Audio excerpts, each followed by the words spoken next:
예, 제가 오클랜드에 있을 때요. 오클랜드에 있을 때 이렇게 좀 더운 여름이었던 것 같은데요. 여기 공원에 놀러 갔습니다. 공원. 한참 이렇게 바닷가에 있는 공원이었는데 한참 이렇게 같이 간 사람들이랑 놀다가 좀 이렇게 그 화장실이 좀 급했고 뛰어갔는데 보통 공원에 가면 이렇게 화장실이 큰 건물이 있잖아요. 특징이 있습니다. 공원에 있는 화장실 건물. 한쪽 편은 남자 화장실. 그러면 또 한쪽 편은 여자 화장실 돼 있죠. 그래서 제가 막 뛰어갔는데 하필이면 간 곳에 여자 화장실 표시가 붙어 있는 거예요. 이게 50%를 찍어도 이렇게 못 찍습니다, 제가. 그래서 급한데, 그래서 반대쪽으로 얼른 돌아가지고 반대편으로 이제 쑥 들어갔어요. 막 너무 급해서 들어갔는데 그 앞에 이 세면대에 이 거울을 두고 한 여자분이 화장을 하고 계시는 거예요. 너무 깜짝 놀라가지고 내가 잘못 들어왔나 해서 다시 나가는데 또 다른 남자분이 막 저를 이렇게 비끼고 급하셨나 치고 들어가더라고요. 그러더니 소리가 으악 하더니 이 아저씨도 막 뛰어나온 이 아저씨였는데 둘이 화장실 문 밖에 서가지고 얼굴에서 이게 뭔 일인가 하고 있는데 그 화장하던 여자분이 나왔습니다. 저희를 한심하게 쳐다보는 거예요. 근데 거기도 여자 화장실 표시가 붙어있는 거예요. 보니까 화장실이 이렇게 양쪽 이렇게 앞쪽으로는 여자 화장실, 그다음에 이렇게 뒤쪽으로 남자 화장실이 따로 입구가 있었어요. 그걸 모르고 이 구닥다리 남성들은 대부분 오른쪽이 남자면 왼쪽이 여자리라 이렇게 생각을 하고 이쪽이 여자였으니까 당연히 이쪽으로 뛰어들었죠. 그런데 양쪽이 여자였습니다. 이제 저같이 이렇게 왼쪽이 남자면 왼쪽이 여자 이런 사고방식을 가지고 살아가는 사람 살기 힘든 세상입니다. 이제 뉴질랜드는 자기가 자기 성을 마음대로 바꿀 수 있는, 결정할 수 있는 법안이 통과되어져서 아직 실행은 안 되어졌죠. 아마 곧 그 이제 실행이 되어질 것으로 보여집니다. 만약에 그렇게 된다면 남자분들은 혹시 남자 화장실에 들어갔는데 여자분들이 화장하고 있더라도 그대로 놀라거나 소리 지르시면 안 되고요. 그게 합법적인 거니까. 당연히 그러리라 하고 나오셔야 되고요.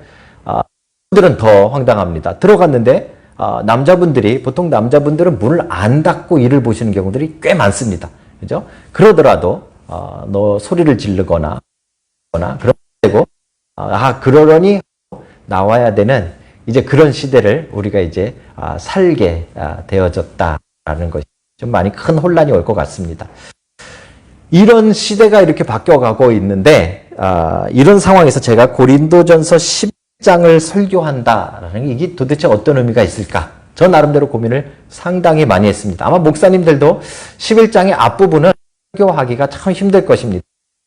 2021년도에 고린도전서를 계속 달려왔기 때문에 순서로 이제 11장을 보게 되어졌는데요. 이 부분에 좀 난감한 11장 앞부분에 기록이 되어져 있습니다. 이게 이거 설교한다라는 것이 어떤 의미일까 제가 상상을 해봤는데 마치 이런 것 같아요. 그래서 KTX를 타고 빠르게 가서 밖에 공룡이 있는 것을 설명해 드리는 거하고 똑같은 그런 상황일 겁니다. 이게 좀 더 황당하다는 말입니다. 이 11장의 내용은요, 우리가 그 내용 자체를 잘 살펴서 도대체 그것이 어떤 의미를 가지고 있는가를 오늘 우리가 잘 파악을 해야 되는 하나님의 말씀 시대를 불문하고 그 시대의 사람들에게 주시는 하나님의 뜻, 하나님의 음성이 있기 때문에 그렇습니다. 여러분, 오늘 고린도 11장을 통해서 께서 우리에게 무엇을 말씀하시는지 하는 이야기를 여러분과 제가 발견할 수 있는 은혜를 주의 이름으로 축복합니다. 첫 번째 주일 예배부터 이렇게 혼란스럽게 시작하게 생각을 합니다. 이런 말씀을 드리는가 하면 이 고린도전서 11장에 보니까 거기에 문제가 하나 벌어졌어요. 어떤 벌어졌는가 하면 성도들 사이에 논쟁이 벌어졌는데 이 예배포를 써도 되냐 말아도 되느냐 하는 문제가 벌어졌습니다. 예배포가 뭔지 모르셔서 제가 비슷한 걸 막 저 뒤에서 찾다가 뭐 이런 거 비슷한 겁니다. 여러분 TV나 아니면 뭐 성당에 가면 여자분들이 이렇게 쓰고 기도할 때 이렇게 하시는 이제 이거는 예배포가 아니지만 이렇게 비슷하게 예쁘게 이런 베일 같은 거 이렇게 머리다 쓰시는 거를 이제 한국의 예배포라고 이 예배포에 대해서 고린도 교회가 이제 문제가 생긴 들이 이것을 예배하는 것이 맞느냐 그렇지 않아도 되느냐 하는 문제가 생기죠. 바울 시대에는 예배를 드릴 때 모든 여자들이 머리에 수건 같은 것을 쓰고 예배를 드렸던 것으로 보여집니다. 그런데 그 중에 몇몇 여자분들이 이걸 거부해서 하냐라고 거부하게 된 것이 교회 안에 큰 논쟁이 벌어져서 이제 교회가 갈라져 버리는 그런 문제가 생겼다라는 것이죠. 결론적으로 말씀드리면 바울은 결론을 내리고 있는가 하면 여자에게 예배 쓰고 예배하라 이렇게 결론을 내렸습니다. 야, 이제 골치 아프죠. 뭐 지금 머리에다가 뭐를 쓰고 예배하라. 여태까지 한 번도 우리 개신교회에서는 그래 본 적이 없는데 그게 사실은 바울의 결론입니다.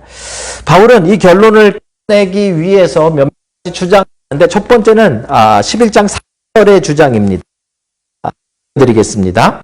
그러나 나는 너희가 알기를 원하니 각 남자의 머리는 그리스도요 여자의 머리는 남자요 그리스도의 머리는 하나님이시라. 이 부분이 굉장히 오해를 살 만한 구절인데 이 부분을 그냥 읽으면 맨 위에 하나님이 계시고 그 다음에 그리스도가 계시고 그 다음에 남자가 있고 그 다음에 여자가 있는 이런 서열이 있는 것처럼 보이는 구절 말씀입니다. 그렇죠? 그리고 아마 성 우월적인 지금 하는 것이 아닌가 이렇게 생각이 그 다음에 또 이런 그 제시합니다.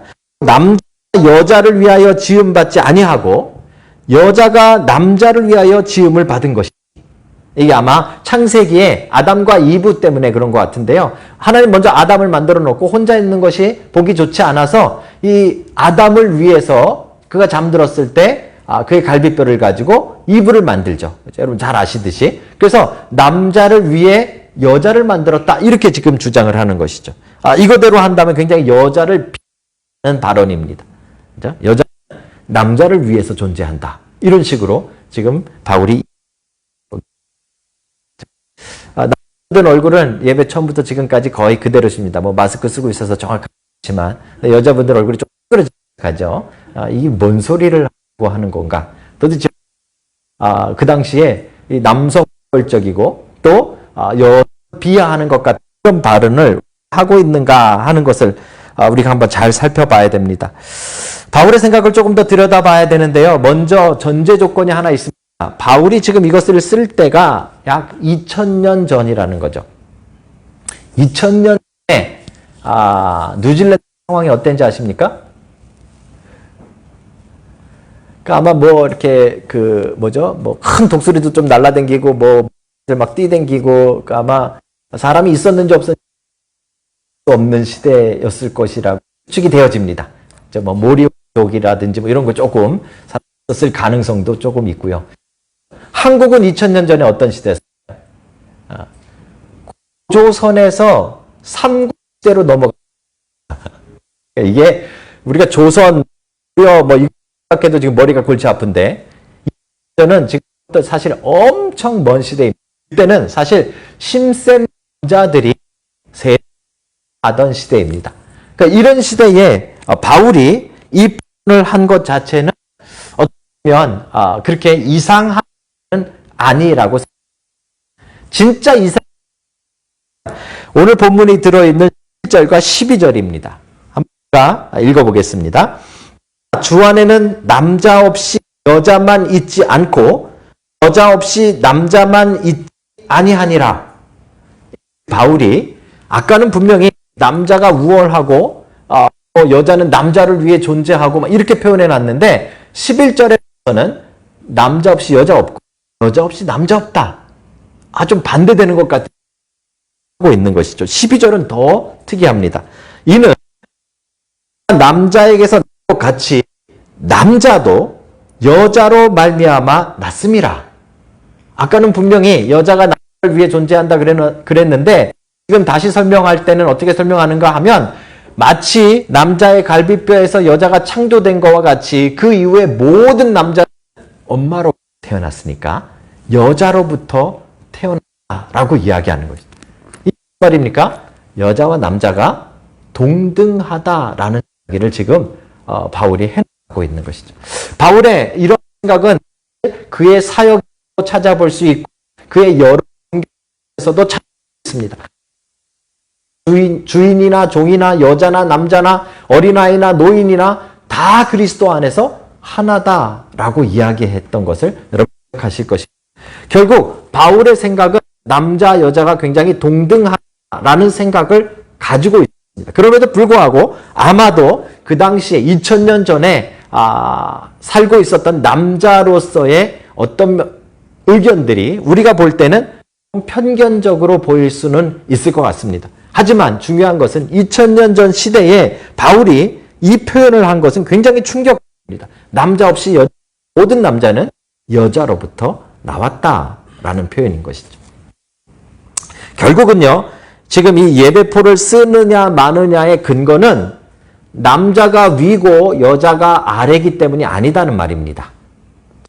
남녀가 차별되기 때문에 여자들은 순복하는 모습에서 남자 미치기 때문에 머리에 쓰고 예배하라라고 주장한 것이 아님을 우리가 먼저 짚고 가자 이 말입니다. 그렇죠?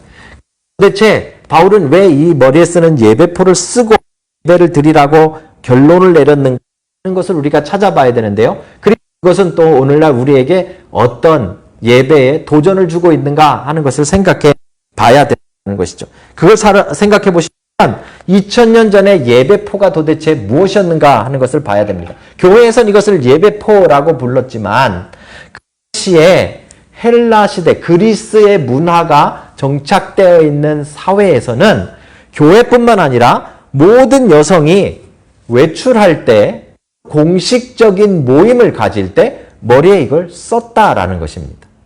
그러니까 이 예배포의 시작은 근원은 교회가 아니라는 말입니다.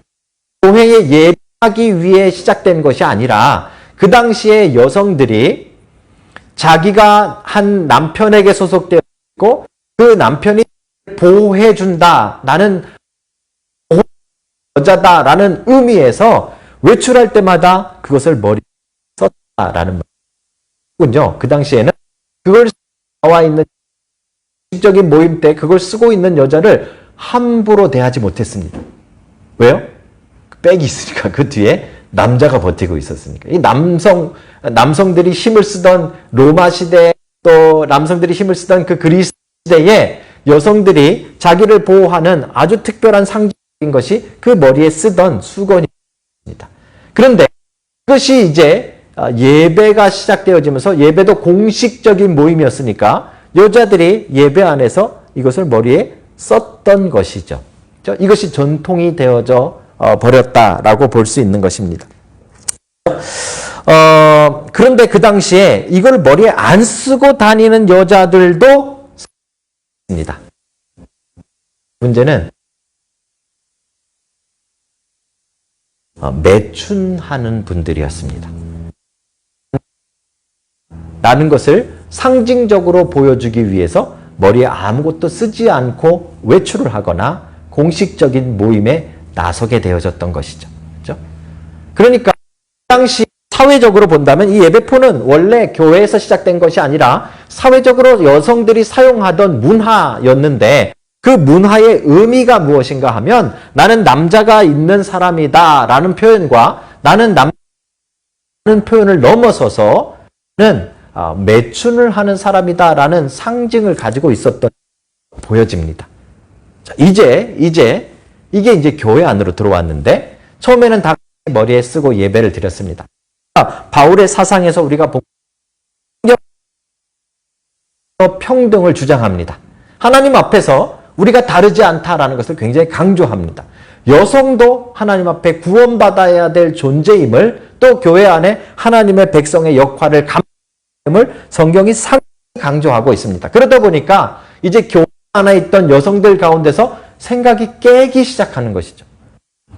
내가 굳이 하나님 앞에서 내 남편이나 나나 똑같은데 내가 굳이 이걸 왜 머리에 쓰고 예배하느냐 라고 주장하는 여성들이 생기기 시작한 것입니다.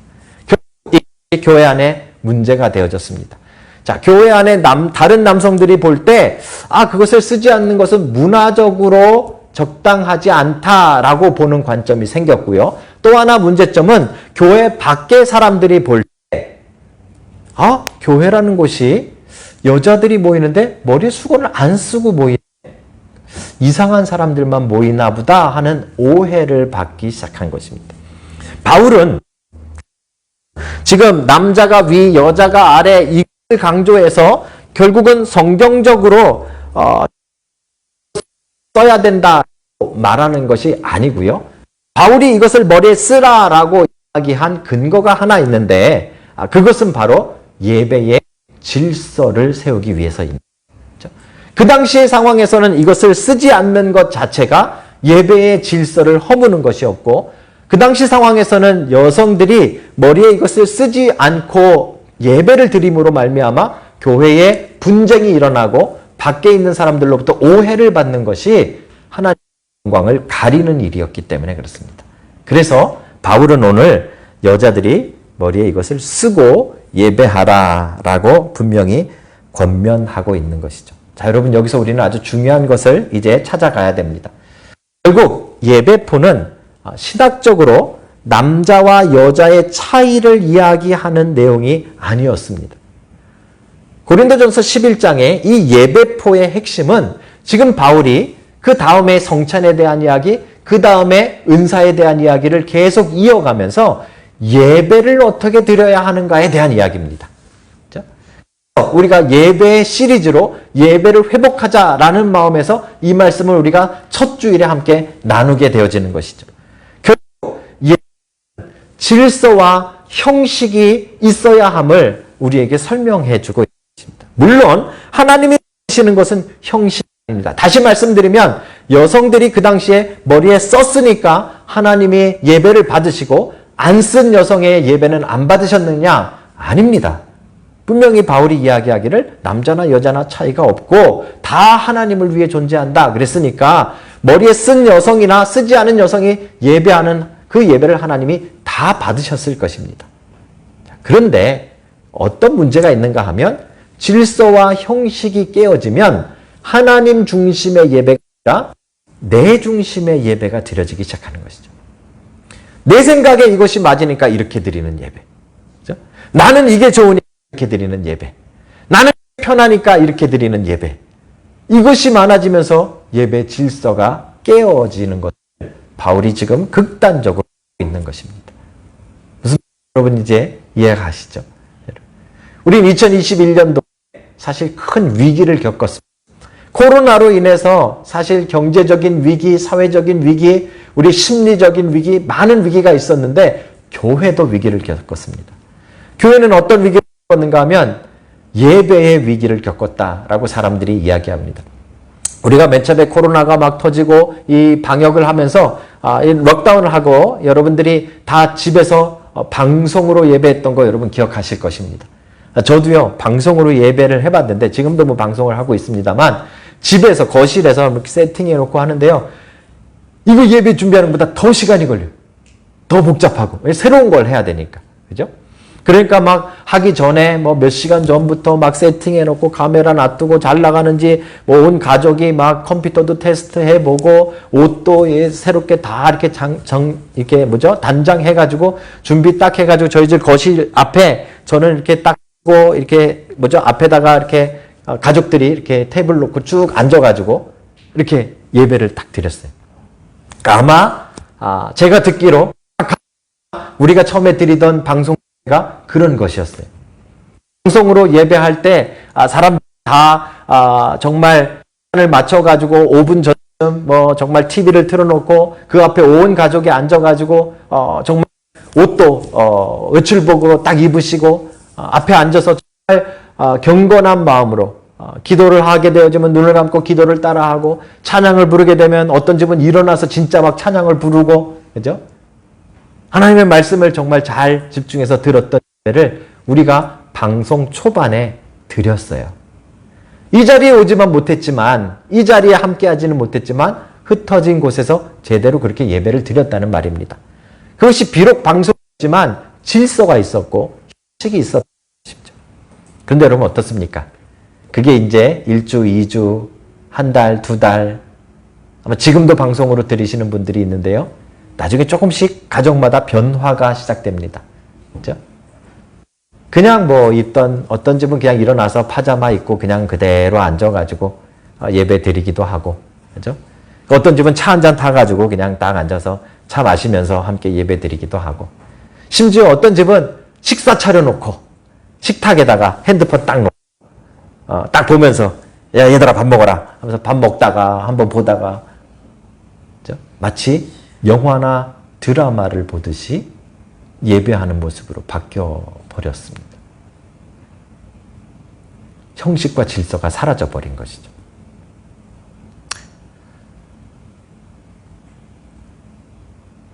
그런데 문제는요, 형식과 질서가 사라지면 우리의 마음이 예배에서 떠나기 시작하는 거예요. 어떻게 보면 지금도 우리 방송으로 들으시는 분들, 뭐 이 자리에 오신 분들, 여러분들의 마음이 중요한데, 여러분들의 마음이 정말 하나님 앞에 준비되어져서 하나님 앞에 지금 드리고 있다면, 그러면 괜찮습니다. 심지어 너무 시간이 없어가지고 옷도 못 입고 그렇게 드릴 때도 있잖아요. 며칠 전에 새벽 예배를 하는데요. 화장실을 아침에 잘못 갔다가 시간이 너무 늦은 거예요. 막 틀어야 되는데 바지를 못 갈아입은 거예요. 잠옷 바지를. 어떻게 합니까? 위에만 갈아입고 앉아가지고 새벽 예배를 탁 인도했죠. 어차피 방송에 안 나가니까. 이게 문제는 뭐예요? 예배가 여러분들 보시라고 드리는 건지, 예배가 하나님께 드리는 건지, 여기에 대한 문제예요. 여러분들의 태도가 흐트러지고 질서가 무너지는 것은 우리가 하나님 앞에 예배하는 것이 무너지고 있는 것이에요. 자, 제가 100번 마음을 넓게 먹고 아주 정말 폭넓게 생각해서, 그럼에도 불구하고 이렇게 하다못해 틸에도 갖다 놓고 마시면서 예배하시는 분들은 언제 조금 이렇게 수정 가능하다고 도전을 받으시고, 오늘부터 내가 정말 질서와 형식 있는, 질서 있는 예배를 하나님 앞에 드려야겠다 결심하시면 저는 정말 크게 여러분들의 예배가 회복될 것이라고 생각합니다. 근데 이제 진짜 문제는 무엇인가 하면, 그 다음에 이제 우리의 이 형식이 졌어요. 뭐 파자마도 입고 하다가 뭐 이렇게 마시다가 하다가 먹다가 하다가 뭐 이렇게 드리다 보니까 그 다음에 어떻게 됩니까? 바쁘면 안 드리죠. 그렇죠? 왜요? 방송이 어차피 남아있으니까 나중에 예배 시간 지나고 뭐 내 시간 날 때 유튜브 틀어놓고 혼자 좀 잘 드리지. 아마 어떤 사정에 따라서 한두 번 그렇게 할 수는 있어요. 그렇죠? 하지만 우리가 이 예배하는 시간을 정한 것은 저하고 약속한 게 아니라 누구하고요? 하나님과 약속입니다. 이 개혁주의에서 예배는 언약적이다 이렇게 표현합니다. 하나님과 우리가 약속한 것이 예배입니다. 시간을 약속하셨는데 우리가 그 시간을 다 그냥 뛰어넘고 있는 것이죠. 왜요? 바쁘니까. 이 똑같은 겁니다. 표를 쓸까 말까 이 문제가 결국 내 중심의 예배를 드릴 것이냐, 아니면 하나님 중심의 예배로 내가 나를 죽이고 내가 나를 치고 내가 나를 숙이고 하나님 앞에 예배할 것이냐에 대한 문제였던 것처럼, 지금도 여러분들이 방송으로 예배하던 이 자리에서 예배하시던 정말 하나님이 받으시는 예배의 마음은 여러분 안에 그 치명적인 싸움이 있으셔야 된다는 말입니다. 그렇죠? 여러분 중심으로 예배하시지 않고, 여러분 편한 예배가 아니라, 여러분 쉬운 예배가 아니라 질서 있는 예배, 하나님이 원하시는 예배, 그 예배가 살아나는 것이 2022년도에 여러분과 제가 해야 될 일이라고 저는 믿습니다. 사실 이 말씀을 준비하면서 제가 굉장히 좀 부담스러웠던 것이 전부 그런 게 아니거든요. 사정이 다 있으시거든요. 오늘도 지금 병원에 계신 분도 계세요. 병원에서 정말 아픈 몸을 이끌고 송구영신 예배 들으시죠? 그 얘기 들으면서 막 눈물 흘렸어요. 너무 힘든데 송구영신 예배를 들으셨대요. 그렇죠? 아파서 지금 집에서 지금 회복하시는 분들 우리 교회 정말 많으세요. 그렇죠? 또 정말 피치 못할 사정이 1년에 한 번, 1년에 한두 번 정도 때마침 하필 제가 이런 설교하는 날 꼭 그런 분 계세요. 그죠? 그런 일이 일어나실 수 있어요. 목사에게도 일어나고요. 얼마든지 가능한 일이에요. 그래서 저는 그런 분들까지 오늘 말씀에 주눅이 들고 마음이 상하실까 봐 조금 걱정이 됩니다. 하지만 여러분 대부분은 우리의 예배의 질서가 깨어지고 형식이 깨어지고 무너지기 시작하면 우리의 마음이 예배에서 떠나버려요. 코로나가 끝나고 그 결과로 한국에서 한 목사님의 칼럼을 봤는데요. 20%에서 30%의 성도들이 대면 예배로 컴백하지 않는답니다. 제가 보니까 우리 교회의 상황을 쭉 보니까요. 지금 저희가 대면 예배 시작해서 이제 이 백신 파스를 사용하고 숫자 제한 없이 예배를 드리고 있는데 아직 컴백하시지 않은 분들 상당히 많아요. 이 30% 정말 맞는 것 같아요. 이게 뭘까요? 이게 뭘 의미할까요? 한국에서는요, 그 컬럼에서 뭐라고 이야기해요? 사람들이 이제 편한 예배에 익숙해요. 혼자만 있고 그냥 편하게 TV 보다가 야 이거 끄고 유튜브 틀어 해가지고 그냥 예배 드릴 수 있는데 굳이 옷을 갈아입고 분주하게 애들 챙겨가지고 차에 태워서 몇십 분 달려가지고 예배하러 올 필요가 없다. 사람들이 이야기하는 것이죠. 그죠? 저는 오늘 이 11장에 나와 있는 이 예배포 문제, 예배의 질서 문제라면, 예배 질서와 형식의 문제라면, 우리가 2022년도에 여러분과 제가 교회로서 살든지 죽든지 하는 영적인 전쟁의 문제라고 생각합니다. 여러분의 마음들이 예배에서 떠나기 시작하면, 우리의 마음이 예배에서 떠나기 시작하면 그 교회는 죽는 거예요. 사랑하는 성도 여러분, 예배를 회복하는 여러분과 제가 되기를 주의 이름으로 축복합니다. 제가 읽는 책에서 구원의 목적을 이렇게 표현했어요. 구원의 목적은 예배다. 나중에 이 부분도 제가 이번 달 마지막 주에 제가 설교할 건데요. 구원의 목적은 예배입니다. 하나님이 여러분들을 구원하신 목적은 여러분들 죽어서 정말 황금길 있는 그런 보석 있는 그런 데 데려가고 구원한 거 아니라고 제가 수없이 말씀드렸습니다. 그렇죠? 그건 성경을 모독하는 설명이에요. 성경은 그렇게 설명하고 있지 않아요. 그렇죠? 여러분을 구원하시고 저를 구원하신 목적은 하나님께서 지금부터 여러분들로부터 예배받기 원하셨어요. 그래서 여러분들을 부르시는 거예요. 매주마다 이 질서 있고 또 이 형식이 있는 이 공예배를 하나님이 우리에게 주시고 우리를 거기로 초청하고 계신 것이에요. 여러분들이 그것을 포기하고 그것을 내팽겨쳐 놓고 여러분들의 마음에 편한 예배로, 여러분들의 마음에 쉬운 예배로, 여러분들 중심 예배로 바꾸어 버린다면 결국은 여러분들의 마음이 예배에서 떠나게 되어질 것입니다. 사랑하는 성도 여러분, 예배를 회복하는 2022년도가 되시길 주의 이름으로 축복합니다. 방송으로 들으셔도 괜찮습니다. 사정이 있고 어려움이 있고 또 여러 가지 건강의 문제가 있고 이 얼마나 감사한 방송이 없었으면 여러분 오늘 하나님 앞에 예배할 수 있는 거룩한 공예배를 드릴 수 있는 그 기회까지도 여러분 다 칠 뻔하셨는데 얼마나 감사하십니까? 그렇죠?